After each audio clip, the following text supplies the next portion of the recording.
दोस्तों, मुंबई में पिछले एक साल से ईडी ने तहलका मचा रखा है।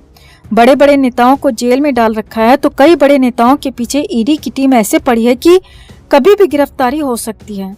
नवाब मलिक और अनिल देशमुख तो जेल में हैं, वहीं अनिल परब और संजय राउत भी ईडी के जाल में फंसे हुए हैं। अब पॉलिटिक्स से परे ईडी की टीम ने बॉलीवुड में भी सेंधमारी शुरू कर दी है और सबसे पहले बड़ा हाथ मारते हुए मशहूर फिल्म मेकर प्रेरणा अरोड़ा पर केस भी दर्ज कर लिया है। अक्षय कुमार के साथ पैडमैन, टॉयलेट एक प्रेम कथा और रुस्तम जैसी हिट फिल्में देने वाली प्रेरणा अरोड़ा पर 31 करोड़ की मनी लॉन्ड्रिंग के गंभीर आरोप ईडी ने लगाए हैं और ईडी ने केस भी दर्ज कर लिया है। प्रेरणा अरोड़ा पर केस दर्ज होने के बाद एक्ट्रेस पलक तिवारी और अभिनेता विवेक ओबेरॉय की भी मुश्किलें बढ़ सकती हैं। प्रेरणा पर हुए ईडी के एक्शन से बॉलीवुड में अफरा तफरी मच गई है, तो आपको पूरा मामला तफसील से बताते हैं। आप भी ईडी की बॉलीवुड में एंट्री पर अपनी राय जरूर दें और ड्रग की तरह क्या अब बॉलीवुड का मनी लॉन्ड्रिंग वाला चैप्टर भी सबके सामने आने वाला है? आपको क्या लगता है? कमेंट में आप भी अपनी बात, अपनी राय जरूर रखें। वीडियो को लाइक और शेयर कर अपना प्यार और सपोर्ट जरूर दिखाएं और चैनल के साथ जुड़कर चैनल को सब्सक्राइब कर हमारी आवाज बने। तो अभिनेता अक्षय कुमार स्टारर पैडमैन की प्रोड्यूसर प्रेरणा अरोड़ा के खिलाफ एनफोर्समेंट डायरेक्टरेट ने मनी लॉन्ड्रिंग का मामला दर्ज किया है। प्रेरणा अरोड़ा पर अनपेड ड्यूज और लैक ऑफ ट्रांसपेरेंसी के कई गंभीर आरोप हैं। ईडी ने मामला दर्ज करने के बाद इस केस की जांच भी शुरू कर दी है और प्रेरणा को पूछताछ के लिए समन भी जारी किए हैं। रिपोर्ट की माने तो प्रेरणा पर 21 करोड़ की मनी लॉन्ड्रिंग के आरोप हैं। प्रेरणा को बुधवार यानी कि 20 जुलाई को ईडी के सामने पेश होने के आदेश दिए गए थे। हालांकि सामने आ रहा है कि प्रेरणा इस वक्त मुंबई में नहीं है, इसीलिए उनके वकील ईडी के दफ्तर पहुंचे और उन्होंने पूछताछ की तारीख को आगे बढ़ाने की गुजारिश की है, जिसे फिलहाल ईडी ने मान लिया है।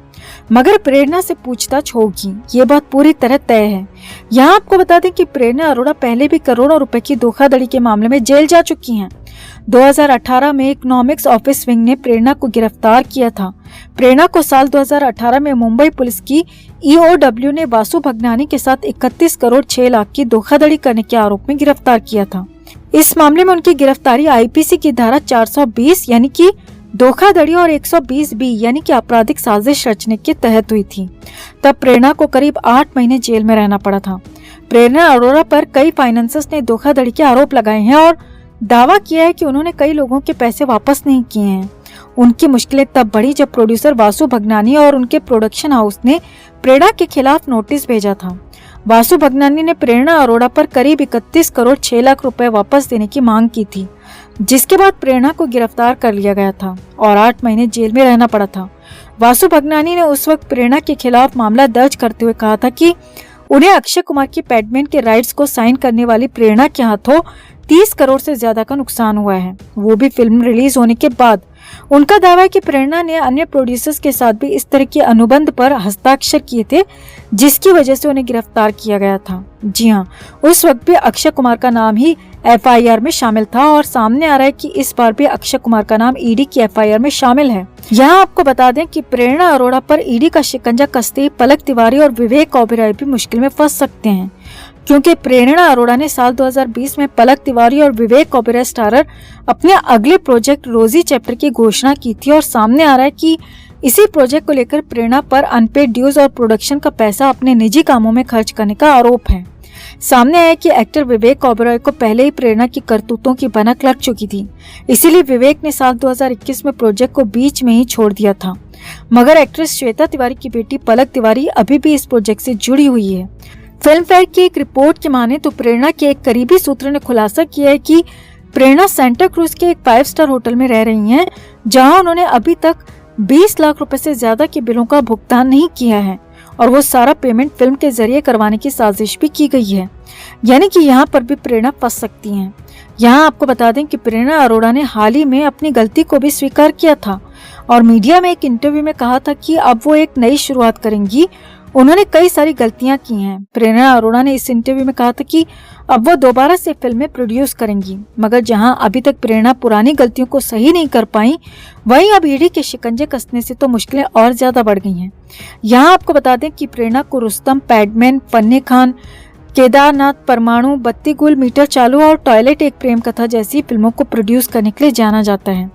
अब देखिए, प्रेरणा की सारी फिल्में हिट या सुपर हिट रही हैं। अरबों कमाने के बाद भी सिर्फ 31 करोड़ के लिए प्रेरणा ईडी के रडार पर आ गई है। इसी को कहते हैं नाम बड़े और दर्शन छोटे। वाकई में ये फिल्मी दुनिया सिर्फ दूर से ही चमकीली है, पास जाकर देखो तो हर तरफ अपराध ही अपराध है। पहले एनसीबी ने बॉलीवुड का भंडाफोड़ किया और अब ईडी भी एनसीबी के इस काम को आगे बढ़ा रही है। तो ईडी के इस एक्शन पर आपका क्या कहना है और प्रेरणा अरोड़ा जैसे प्रोड्यूसर्स के खिलाफ क्या कार्रवाई होनी चाहिए? कमेंट में आप भी अपनी बात, अपनी राय जरूर रखें और वीडियो को लाइक और शेयर कर अपना प्यार और सपोर्ट भी जरूर दिखाएं। और फाइनली अभी कुछ दिन पहले करीब 1.25 साल बाद पिठानी को बेल मिल गई। जी हाँ, पिठानी को बेल मिल गई। जेल की जिंदगी से फिलहाल के लिए राहत मिल गई, लेकिन अभी तो असली आफत घर पर इंतजार कर रही थी। अब सिद्धार्थ पिठानी को बेल मिले 1 महीने का वक्त भी नहीं हुआ है और हैदराबाद से पिठानी के घर से पिठानी को लेकर ही बहुत बड़ी खबर आ गई है। और वो खबर ये है दोस्तों कि सिद्धार्थ पिठानी के हालात उसके घर में जेल से भी ज्यादा बुरे हो गए हैं। पिठानी बेहद ज्यादा मुश्किलों में घिर गया है और उसके करीबियों का तो यहाँ तक कहना है कि पिठानी ये भी बोलने लगा है कि इससे बेहतर तो वो जेल में था, तो फिर जेल से बाहर आया ही क्यों, जमानत की अर्जी लगाई ही क्यों, वो जेल में ही रहता तो ज्यादा बेहतर होता। असल में सूत्रों के हवाले से बड़ी खबर यह है कि पिठानी हैदराबाद में बेघर हो गया है। जी हाँ, सिद्धार्थ पिठानी बेघर हो गया है क्योंकि उसके पास अब हैदराबाद में कोई घर नहीं रहा।